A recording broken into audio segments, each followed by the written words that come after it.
নমস্কার, আমার ইউটিউব চ্যানেলে আপনাদের সকলকে স্বাগত। আজকে আমরা কতগুলি ইংরেজি গ্রামার এবং ভোকাবুলারি প্র্যাকটিস করব উদাহরণ সহ। এটা বিশেষ করে ক্লাস 8 থেকে 10 পর্যন্ত গুরুত্বপূর্ণ ইংলিশ গ্রামার অ্যান্ড ভোকাবুলারি। সেখানে কি করতে বলা হচ্ছে দেখা যাক। ডু অ্যাজ ডিরেক্টেড, যেভাবে নির্দেশ দেওয়া হচ্ছে বা যা করতে বলা হচ্ছে সেটা করতে হবে। 1 নম্বরে আছে Harold spent joyful days in his childhood. Harold স্পেন্ডের পাস্ট ফর্ম হচ্ছে স্পেন্ট, জয়ফুল ডেজ মানে আনন্দের দিন, চাইল্ডহুড মানে হচ্ছে শৈশব অবস্থা। তাহলে হ্যারাল্ড তার আনন্দের দিনগুলি শৈশব অবস্থায় কাটিয়েছিল। He can remember those days, সে ওই দিনগুলি স্মরণ করতে বা মনে রাখতে পারে। রিমেম্বার মানে হচ্ছে স্মরণ করা বা মনে করা। কি করতে বলা হচ্ছে?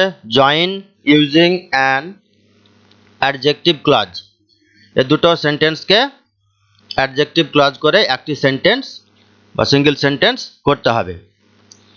তো অ্যাডজেক্টিভ ক্লজের ক্ষেত্রে আমরা লিঙ্কার যেটা বসাবো সেটার আগে অবশ্যই নাউন বা প্রোনাউন আনতে হবে।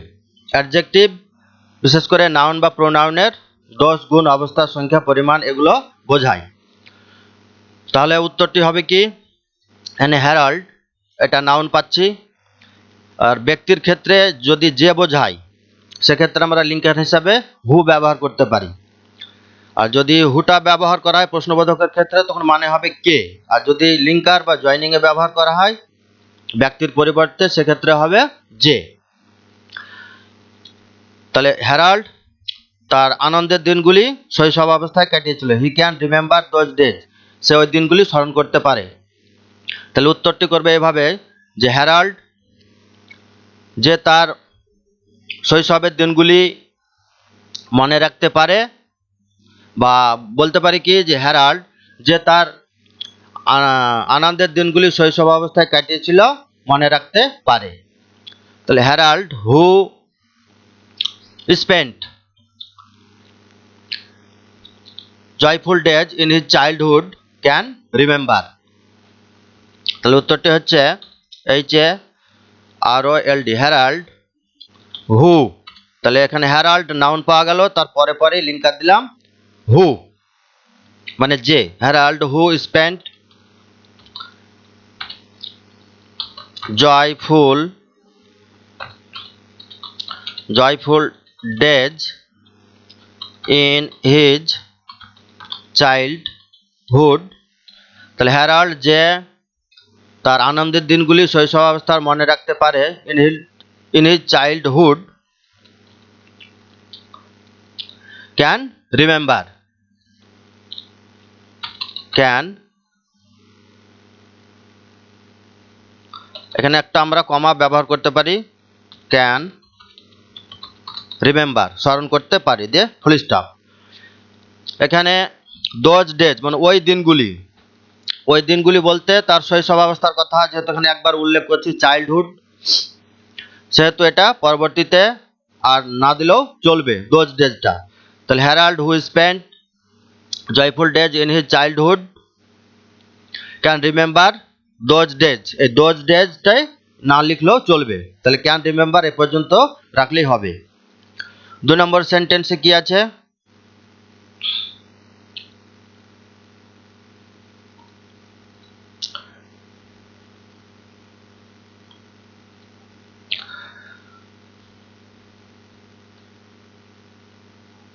দু নম্বর সেন্টেন্সে হচ্ছে they had no penicillin in those days.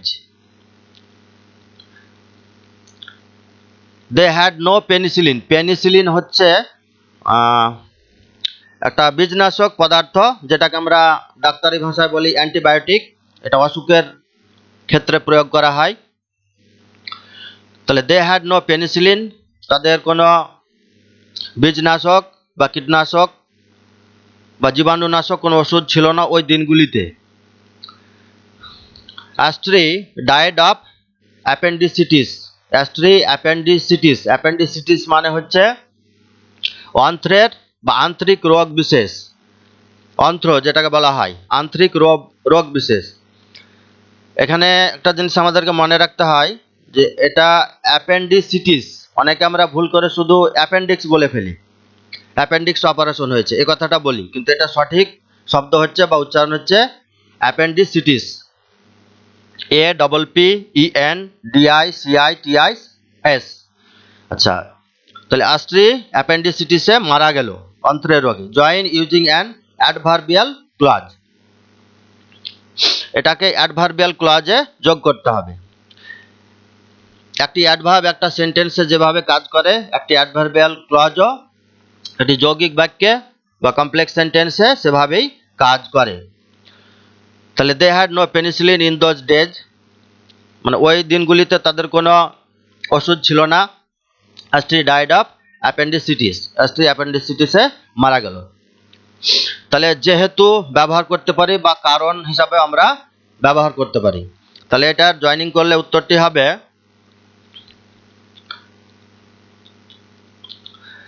অ্যাস্ট্রি died of appendicitis, died of appendicitis as বা because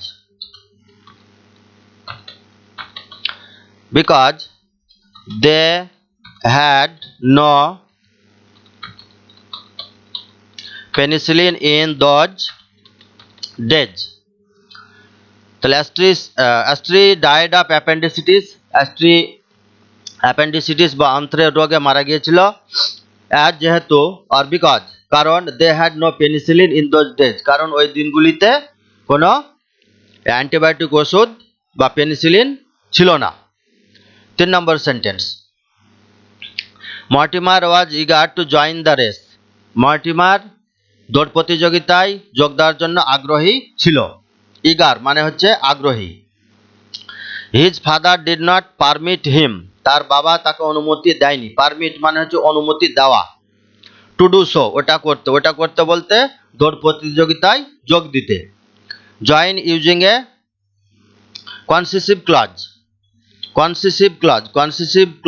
কনসিসিভ মানে হচ্ছে অনুমতি সূচক বা অনুমোদন সূচক, মানে যেটা অনুমোদন দেওয়া হয় সেটাকে বলা হচ্ছে কনসিসিভ। আচ্ছা, কনসিসিভ ক্লজটা কি? কনসিসিভ ক্লজটা সাবজেক্টের যে কাজ বা একটা বাক্যের মেন ক্লজের যে ক্রিয়ার কাজ, সেটা মানে হতেও শেষ পর্যন্ত হবে না বা হতে দেওয়া হয় না, সেটাকে বলা হচ্ছে। সেক্ষেত্রে লিঙ্কার হিসাবে আমরা কতগুলো প্রিপোজিশন বা কনজাংশন ব্যবহার করতে পারি। তাহলে এই কনজাংশন যেমন বাট ব্যবহার করতে পারি, ইন স্পাইট অফ, তারপরে অলদো, এই সমস্ত লিঙ্কারগুলো ব্যবহার করে যুক্ত করা হয় সেন্টেন্সকে। তো কনসিসিভ যে ক্লজ, সেটাতে মনে রাখতে হবে যে মেন ক্লজের যে ক্রিয়ার কাজটা সেটা হতেও শেষ পর্যন্ত হবে না বা হতে দেওয়া হবে না, সেটাকে বোঝায়। তাই এখানে লক্ষ্য করতে হবে যে কি, যে Mortimer was eager to join the race, Mortimer দৌড় প্রতিযোগিতায় যোগ দেওয়ার জন্য আগ্রহী ছিল। His father did not permit him to do so, কিন্তু তার বাবা তাকে দৌড় প্রতিযোগিতায় যোগ দিতে অনুমতি দেয়নি। তাহলে আগ্রহী ছিল, শেষ পর্যন্ত কি হলো, ক্রিয়ার মেন ক্লজের কাজটা সম্ভব হলো না, মানে তার বাবা তাকে দৌড় প্রতিযোগিতায় যোগ দেওয়ার জন্য অনুমতি দিল না। তাহলে এখানে কনজাংশন দ্বারা এই দুটি সেন্টেন্সকে আমরা যুক্ত করব, যে Mortimer was eager to join the race but his father did not permit him to do so. Mortimer was eager to join the race but his father did not permit him to do so। Mortimer was eager to join the race, Mortimer দৌড় প্রতিযোগিতায় যোগ দেওয়ার জন্য আগ্রহী ছিল, but কিন্তু his father did not permit him to do so, কিন্তু তার বাবা তাকে সেটা করতে দেয়নি। আচ্ছা, 4 নম্বর সেন্টেন্স, 4 নম্বর সেন্টেন্স কি আছে, the coach said to Mohan, coach বা প্রশিক্ষক মোহনকে বলল, comma inverted comma, yesterday was a holiday, মানে গতকাল ছিল একটা ছুটির দিন। চেঞ্জ ইনটু ইনডিরেক্ট স্পিচ, অর্থাৎ এটা ডিরেক্ট স্পিচ অর্থাৎ প্রত্যক্ষ উক্তিতে আছে, এটাকে ইনডিরেক্ট স্পিচ অর্থাৎ অপ্রত্যক্ষ উক্তিতে পরিবর্তন করতে হবে। আচ্ছা, সেড এটা হচ্ছে রিপোর্টিং ভার্ব, আর ইনভার্টেড কমার মধ্যে আছে yesterday was a holiday, এটা হচ্ছে টোটালটাই রিপোর্টেড স্পিচ। তো এক্ষেত্রে মনে রাখতে হবে রিপোর্টিং ভার্ব যদি পাস্ট টেন্সে থাকে তাহলে রিপোর্টেড স্পিচটিকেও পাস্ট টেন্সে পরিবর্তন করতে হবে। তো ন্যারেশন চেঞ্জের ক্ষেত্রে কিছু নিয়ম আছে। রিপোর্টিং ভার্বের সাবজেক্ট এবং অবজেক্টের পার্সন নাম্বার অনুযায়ী রিপোর্টেড স্পিচের সাবজেক্ট অবজেক্টের পার্সন এবং নাম্বার চেঞ্জ হবে।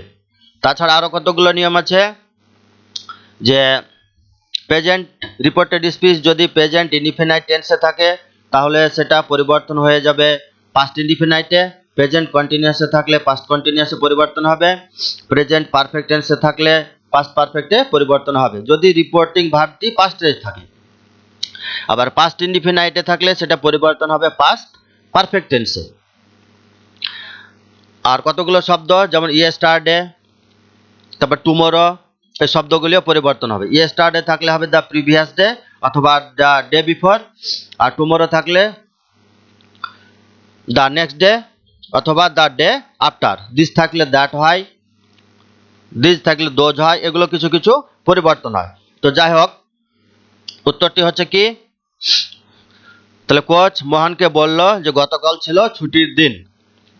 তাহলে এখানে রিপোর্টিং ভার্বটি পাস্টে আছে, তাহলে সেড টু থাকলে আমরা সেক্ষেত্রে টোল্ড ব্যবহার করি।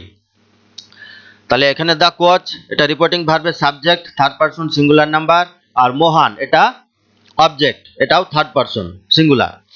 তাহলে the coach told Mohan, the coach told Mohan. এবার এখানে অ্যাসার্টিভ সেন্টেন্স যেহেতু এটা, তারপরে রিপোর্টিং ভার্বের মানে যে সেন্টেন্স তারপরে দ্যাট ব্যবহার করতে হয়।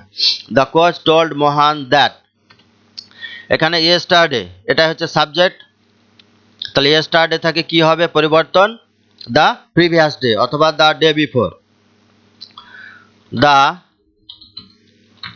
প্রিভিয়াস ডে অথবা দিতে পারি দ্য ডে বিফোর।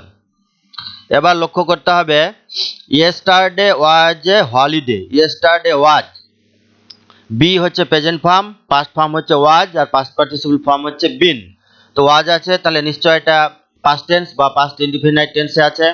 তো ন্যারেশন চেঞ্জের নিয়ম অনুযায়ী যদি পাস্ট ইনডিফিনাইটে থাকে তাহলে সেটা পরিবর্তন করতে হবে পাস্ট পারফেক্ট টেন্সে। তো পাস্ট পারফেক্ট টেন্সের আবার নিয়ম হচ্ছে যে সাবজেক্টের পার্সন এবং নাম্বার অনুযায়ী হ্যাড ব্যবহার করতে হয়, তারপরে ভার্বের পাস্ট পার্টিসিপল ফর্ম বা থার্ড ফর্ম, এবং তারপরে বাকি যদি অবজেক্ট বা কমপ্লিমেন্ট থাকে পরিপূরক সেগুলো বসাতে হয়। তাহলে ইয়েস্টারডে ওয়াজ এ হলিডে, এখানে মূল ভাব হচ্ছে ওয়াজ, মানে মূল ভাব নেই, বি ভার্ব হচ্ছে ওয়াজ। তাহলে এটা হবে দ্য প্রিভিয়াস ডে অথবা দ্য ডে বিফোর। তাহলে পাস্ট পারফেক্ট টেন্সে পরিবর্তন হবে, তাহলে নিয়ম অনুযায়ী সাবজেক্ট বসে গেল কি দ্য প্রিভিয়াস ডে দ্য অথবা দ্য ডে বিফোর, এরপরে নিয়ম অনুযায়ী বসাতে হবে হ্যাড, যেহেতু পাস্ট পারফেক্ট টেন্স হ্যাড। এবার এখানে লক্ষ্য রাখতে হবে ওয়াজ আছে, এটা এখানে ভার্ব, মেন ভার্ব বা বি ভার্ব হিসাবে ধরে নিচ্ছি। তাহলে বি হচ্ছে প্রেজেন্ট ফর্ম, পাস্ট ফর্ম হচ্ছে ওয়াজ আর বা ওয়ার, আর পাস্ট পার্টিসিপল ফর্ম হচ্ছে বিন। তাহলে পাস্ট পারফেক্ট টেন্সে সাবজেক্ট হ্যাড, তারপরে ভার্বের পাস্ট পার্টিসিপল ফর্ম, তো এখানে ভার্ব হচ্ছে বি, তার পাস্ট ফর্ম হচ্ছে ওয়াজ, পাস্ট ইনডিফিনাইটে ছিল, তাহলে এটা থার্ড ফর্ম বা পাস্ট পার্টিসিপল ফর্ম হয়ে যাবে বিন।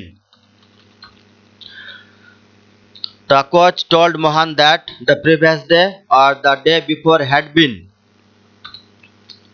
a holiday.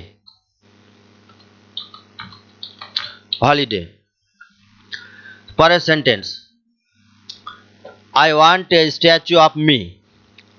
আমি আমার একটি মূর্তি চাই।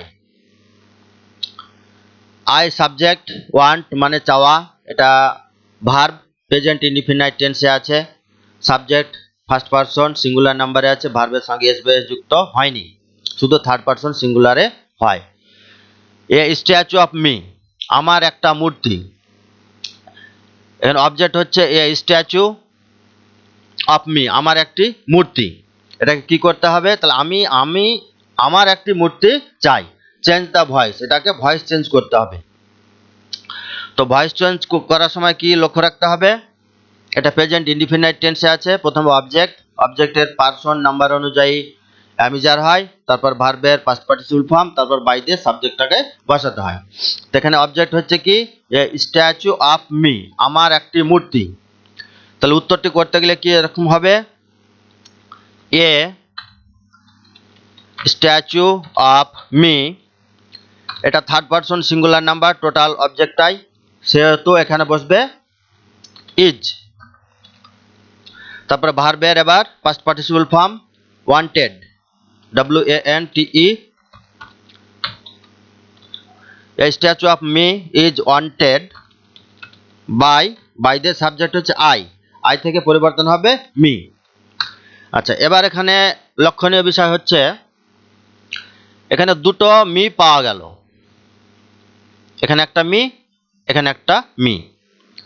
তো সেন্টেন্সের মাধুর্য অনুযায়ী এটা ডবল মি ব্যবহারের ক্ষেত্রে একটু খারাপ লাগছে, সেহেতু এটাকে আমরা কিছুটা জায়গায় চেঞ্জ করে দেব। এ স্ট্যাচু অফ মি বলতে বোঝায়, এখানে ব্যাখ্যাটা বা এক্সপ্লেনেশনটা দেওয়া হচ্ছে, লক্ষ্য রাখতে হবে। এখানে এ স্ট্যাচু অফ মি, এটাকে আমরা বলতে পারি কি এ statue of mine, A statue of mine, me থেকে মাইন করা হলো, মানে এটা পজেসিভ প্রোনাউন করা হলো। এ স্ট্যাচু অফ মাইন মানে আমার একটা মূর্তি, এটা পজেসিভ প্রোনাউন করা হলো। Is wanted by me, a statue of mine আমার একটা মূর্তি, ইজ ওয়ান্টেড বাই মি আমার দ্বারা চাওয়া হয়েছিল। যেখানে একটা জিনিস লক্ষ্য রাখতে হবে, এ স্ট্যাচু অফ মি, এটাকে এ স্ট্যাচু অফ মি, এটা আমার একটা মূর্তি, এটাকে যদি আবার পজেসিভ অ্যাডজেক্টিভ করা হয় তাহলে কি লেখা যাবে, পজেসিভ অ্যাডজেক্টিভ করলে হবে মাই স্ট্যাচু, মাই স্ট্যাচু, এটা হয়ে গেল এবার পজেসিভ অ্যাডজেক্টিভ। যেহেতু পজেসিভ অ্যাডজেক্টিভে কি হয়, পজেসিভ এটা প্রোনাউন ছিল, এটা পজেসিভ অ্যাডজেক্টিভ, যেহেতু এটা নাউনের আগে বসছে তাই এটা পজেসিভ অ্যাডজেক্টিভ। পজেসিভ অ্যাডজেক্টিভ নাউনের গুণাগুণ কিছু বর্ণনা করবে বা নাউন সম্বন্ধে কিছু বলবে। তাহলে এটার প্যাসিভ ভয়েস এভাবে করা যায় যে my statue is wanted, my statue is wanted by me, আমার মূর্তি চাওয়া হয় আমার দ্বারা। My statue is wanted by me মানে আমার স্ট্যাচু, আমার মূর্তি আমার দ্বারা চাওয়া হয়। তো এ হচ্ছে এখানে বিশ্লেষণ বা ব্যাখ্যা করা হলো, a statue of mine is wanted by me, আমার একটা মূর্তি আমার দ্বারা চাওয়া হয়। এই মাইনের জায়গায় অনেক সময় কোনো কোনো ক্ষেত্রে দেখছি এখানে মাইসেলফও ব্যবহার করা হচ্ছে, এই স্ট্যাচু অফ মাইসেলফ। তো এটা মাইসেলফটা খুব একটা ভালো হবে না, এখানে মাইনটাই সব থেকে অ্যাপ্রোপ্রিয়েট হবে, অথবা বলতে পারি যে মাই স্ট্যাচু। তো যাই হোক, statue I want a statue of me, এটার ভয়েস চেঞ্জ হচ্ছে a statue of mine is wanted by me, এটাই সব থেকে বেশি ভালো লাগছে বা অ্যাপ্রোপ্রিয়েট মনে হচ্ছে। আচ্ছা, এবার আসা যাক পরের সেন্টেন্সে। To do well in the exam or examination is my aim, পরীক্ষায় ভালো করা হচ্ছে আমার লক্ষ্য, এম মানে হচ্ছে লক্ষ্য। আর এখানে লক্ষ্য করতে হবে টু ডু, এটা হচ্ছে ইনফিনিটিভ মানে ক্রিয়াপদের আগে টু বসানো হয়েছে, অসমাপিকা ক্রিয়াপদ। অসমাপিকা ক্রিয়াপদ হচ্ছে যে ক্রিয়ার কাজটাকে সম্পন্ন করবে না, পুরোপুরি অসম্পূর্ণ অবস্থায় রেখে দেবে। আর ফিনিট ভার্ব হচ্ছে যে ক্রিয়ার কাজটি পুরোপুরি সম্পন্ন হবে। তো two do well in the exam, পরীক্ষায় ভালো করা, ইজ মাই এম, আমার লক্ষ্য। কি করতে বলা হচ্ছে? Underline the phrase in the sentence. তাহলে উপরে যে বাক্যটি, এই বাক্যটায় যেটা ফ্রেজ, যে অংশটুকু ফ্রেজ তার নিচে আন্ডারলাইন করতে হবে। অ্যান্ড স্টেট, উল্লেখ করতে হবে what kind of phrase it is, এবং এটা কি ধরনের ফ্রেজ সেটা উল্লেখ করতে হবে। তো two do well in the exam, পরীক্ষায় ভালো করা, এই টোটাল অংশটুকু হচ্ছে ফ্রেজ, এটা আন্ডারলাইন হলো। আচ্ছা, এটা এবার বলা হচ্ছে যে কি ধরনের ফ্রেজ। এখানে লক্ষ্য রাখতে হবে টু ডু, ভার্ব আছে, তার আগে ইনফিনিটিভ আছে, তাহলে এটা হচ্ছে ভার্বাল ফ্রেজ বা ভার্ব ফ্রেজ।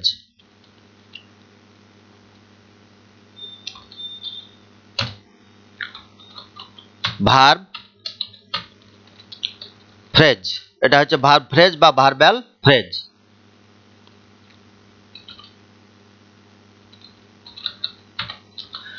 ভার্ব ফ্রেজ বা ভার্বাল ফ্রেজ।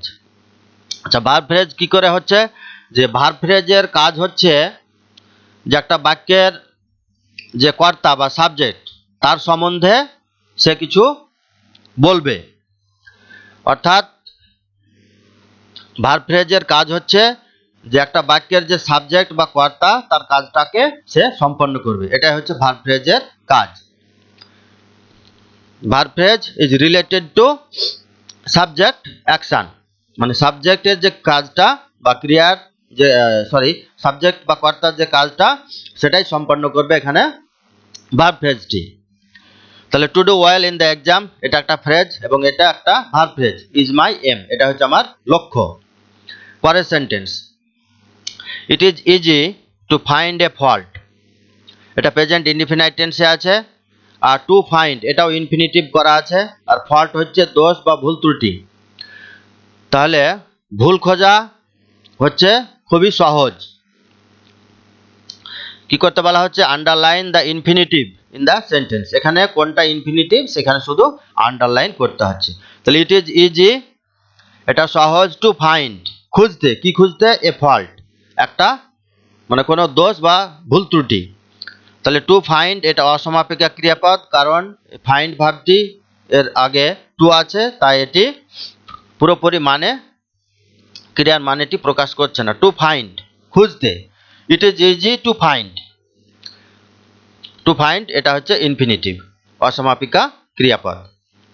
আচ্ছা, পরের সেকশনে কি আছে? Fill in the blanks with proper form of verbs given in the brackets, ব্র্যাকেটের মধ্যে যে ক্রিয়াপদগুলো দেওয়া আছে তার সঠিক রূপ বসিয়ে শূন্যস্থান পূরণ করতে হবে। আচ্ছা, এখানে একটি প্যাসেজ দেওয়া আছে প্যারাগ্রাফ টাইপের। আচ্ছা, দেখা যাক। এ কুইজ কম্পিটিশন, একটা কুইজ প্রতিযোগিতা, ড্যাশ ব্র্যাকেটে আছে হোল্ড ইন আওয়ার স্কুল সুন,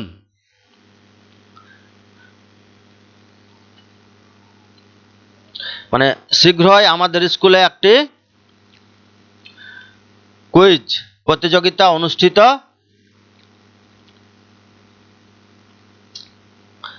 আচ্ছা, সুন শব্দটিকে উঠিয়ে দেওয়া হোক।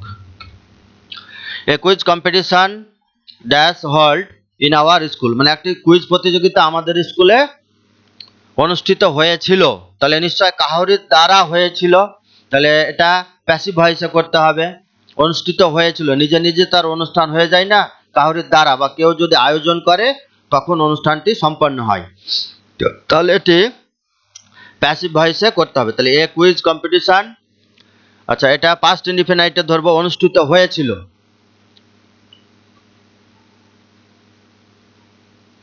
ও সরি, এখানে শুন শব্দটি হবে, অর্থাৎ বাক্যের মানেটি বুঝতে আমার একটু অসুবিধা হয়েছিল, তার জন্য দুঃখিত।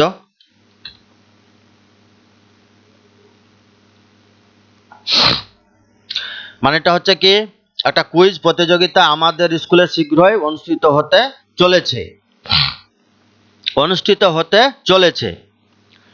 তাহলে এ কুইজ কম্পিটিশন হতে চলেছে, এটা প্রেজেন্ট কন্টিনিউয়াসে ধরবো, প্রেজেন্ট কন্টিনিউয়াসে ধরবো। আর এবং সেটাকে প্যাসিভ ভয়েসে করব,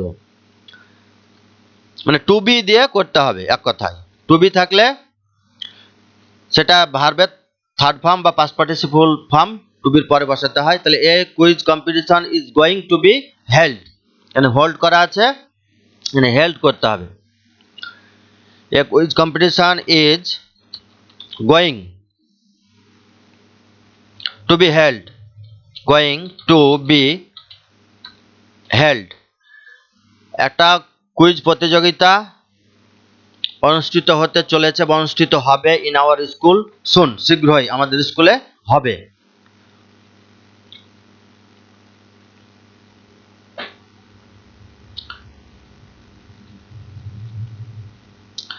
এখানে লক্ষ্য করো, is going to be held মানে অনুষ্ঠিত হতে যাচ্ছে বা অনুষ্ঠিত হবে। এটাকে আমরা ফিউচার ইনডিফিনাইট টেন্সেও করতে পারি। Will be held future indefinite টেন্সের প্যাসিভ ভয়েসও আমরা এটাকে করতে পারি। A quiz competition is going to be held অথবা will be held, will be held in our school soon মানে আমার একটা কুইজ প্রতিযোগিতা আমাদের স্কুলে শীঘ্রই সম্পন্ন বা অনুষ্ঠিত হবে। উইল বি হেল্ড, হোল্ড হচ্ছে প্রেজেন্ট ফর্ম, পাস্ট ফর্ম হচ্ছে হেল্ড, পাস্ট পার্টিসিপল হেল্ড। তাহলে এখানে শূন্যস্থানে বসানো হলো is going to be held মানে অনুষ্ঠিত হতে যাচ্ছে, বা উইল বি হেল্ড অনুষ্ঠিত হবে, দুটোর মানে একই প্রকাশ হচ্ছে। যাই হোক, লাস্ট ইয়ার গত বছর, লাস্ট ইয়ার অলসো গত বছরও, সাচ এ প্রোগ্রাম গত বছরও এ ধরনের একটা প্রোগ্রাম অর্গানাইজ আছে মানে আয়োজন করা হয়েছিল। তাহলে লাস্ট ইয়ার গত বছর বলছে, এই লাস্ট ইয়ার থেকে বুঝে নিতে হবে যে তাহলে এই সেন্টেন্সটি পাস্টে আছে, আর এটাও প্যাসিভ ভয়েসে আয়োজন করা হয়েছিল, তাহলে নিশ্চয়ই কাউরি দ্বারা আয়োজন করা হয়েছিল, তাহলে এখানেও এটা প্যাসিভ ভয়েসে করতে হবে। তাহলে last year also such a programme was organised, was organised, এটাও প্যাসিভ ভয়েসে করা হলো। গত বছরও এ ধরনের প্রোগ্রাম অনুষ্ঠান আয়োজন করা হয়েছিল।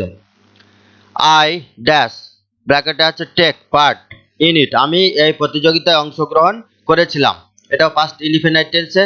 তো ব্র্যাকেটে আছে টেক, তার পাস্ট ফর্ম হচ্ছে টুক, টেক পার্ট মানে অংশগ্রহণ করা, পাস্ট টেন্স, তাহলে হবে টুক পার্ট, টুক ও পার্ট এদিকে দেওয়াই আছে, তাহলে এখানে টেক আছে, এখানে হলো টুক।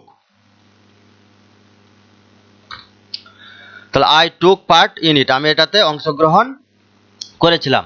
The headmaster dash give away the prize, প্রধান শিক্ষক মহাশয় পুরস্কার বিতরণ করেছিলেন, এটাও পাস্ট ইনডিফিনাইট টেন্সে। গিভ অ্যাওয়ে মানে বিতরণ করা, এটা ফেজাল ভার্ব, তাহলে পাস্ট টেন্স যেহেতু, তাহলে the headmaster gave away the prize, তাহলে এখানে হবে গিভের past form gave,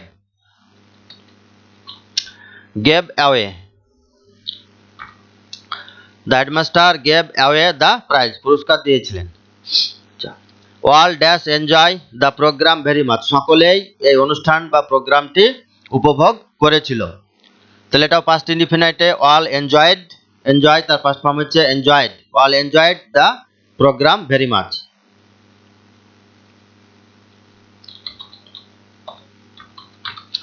all enjoyed the programme very much, সকলে অনুষ্ঠানটি উপভোগ করেছিল।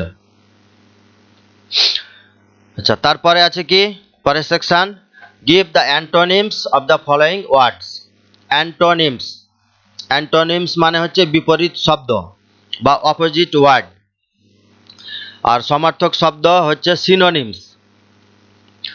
তো এখানে যে দুটি শব্দ দেওয়া আছে সে দুটি শব্দের অ্যান্টোনিমস খুঁজে লিখতে হবে। অ্যান্টোনিমস বিপরীত শব্দ। ফেচ, ফেচ মানে হচ্ছে আনা, ফেচ মানে আনা, মানে গিয়ে আনা এক কথায়, FETCH ফেচ, তাহলে তার বিপরীত কি হবে, হয় হারিয়ে দেওয়া হতে পারে, লিভ হতে পারে, বর্জন করে দেওয়া হতে পারে, তারপরে ফেচ মানে আনা আর টেক মানে নেওয়া, টেকও আমরা ব্যবহার করতে পারি, তাহলে এখানে অ্যান্টোনিমসগুলো কী কী হতে পারে, একটা হচ্ছে লুজ, LOSE লুজ, তারপরে লিভ দিতে পারি, তারপরে টেক, তারপরে সান বর্জন করা, তারপরে দিতে পারি অ্যাভয়েড, তারপরে দিতে পারি রিজেক্ট বা রিফিউজও করতে পারি, রিফিউজ, এই সবগুলো এর অ্যান্টোনিমস হবে। তো ফার্স্ট অপশান বা যেটা সব থেকে বেশি প্রেফারেবল হবে সেটা হচ্ছে লুজ। ফেচ মানে আনা, লুজ মানে হারিয়ে দেওয়া। আচ্ছা, তারপরেরটি আছে কি শিওর। শিওর মানে হচ্ছে নিশ্চিত। এরও বিপরীত কি হবে, এবার অনিশ্চিত, তাহলে এর বিপরীত হতে পারে আনশিওর অনিশ্চিত, তারপরে হতে পারে লিখতে পারি কি আনসার্টেন অনিশ্চিত, আনসার্টেন,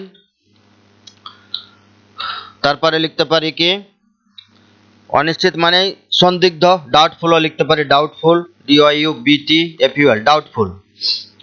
এগুলো আমরা এর অ্যান্টোনিমস, শিওরের অ্যান্টোনিমস হিসাবে ব্যবহার করতে পারি। তো আজকের ক্লাস এ পর্যন্তই। আশা করি এই ভিডিওটি দেখে বিশেষ করে ছাত্ররা অনেকে উপকৃত হবে। তো যাই হোক, অবশ্যই তোমাদের কাছে অনুরোধ থাকলো, ছাত্রদের কাছে বিশেষ করে তোমরা অবশ্যই ভিডিওটি দেখবে এবং এখান থেকে অনেক কিছু শিখতে পারবে, তোমাদের কাজে লাগবে পরীক্ষায়, যেহেতু স্কুল কলেজগুলো সব বন্ধ হয়ে আছে এখনো। তো অবশেষে বলি, যদি আমার এই ভিডিওটি ভালো লাগে তাহলে তোমরা অবশ্যই লাইক করবে, তোমাদের গুরুত্বপূর্ণ মতামত কমেন্ট বক্সে লিখে জানাবে ভিডিওটি কেমন হলো বা তোমরা কি ধরনের ক্লাস চাইছো সেগুলো তোমরা কমেন্ট বক্সে লিখে জানাতে পারো। আর আমার ইউটিউব চ্যানেল যেটা লার্ন ইংলিশ ইন বেঙ্গলি অবশ্যই সাবস্ক্রাইব করে দেবে। যদি সাবস্ক্রাইব করা থাকে তাহলে দ্বিতীয়বার আর করার দরকার নেই। আর যারা নতুন আমার চ্যানেলে তারা অবশ্যই সাবস্ক্রাইব করে দেবে এবং বন্ধুদের সঙ্গে ভিডিওটি শেয়ার করলে ভালো হয়। ফেসবুক, হোয়াটসঅ্যাপ, টুইটার, ইনস্টাগ্রাম বিভিন্ন সোশ্যাল মিডিয়ায় শেয়ার করলে উপকৃত হব। তোমরা যদি শেয়ার করে বা কমেন্ট করে বা লাইক করে আমাকে উৎসাহ বা ইন্সপায়ার করো তাহলে এ ধরনের ভিডিও দিতে আমি আরও উৎসাহ পাবো বা আমার আগ্রহটা থাকবে। তো যাই হোক, তোমাদের দিন শুভ হোক। Have a nice day and thank you for watching my video. Take care, by.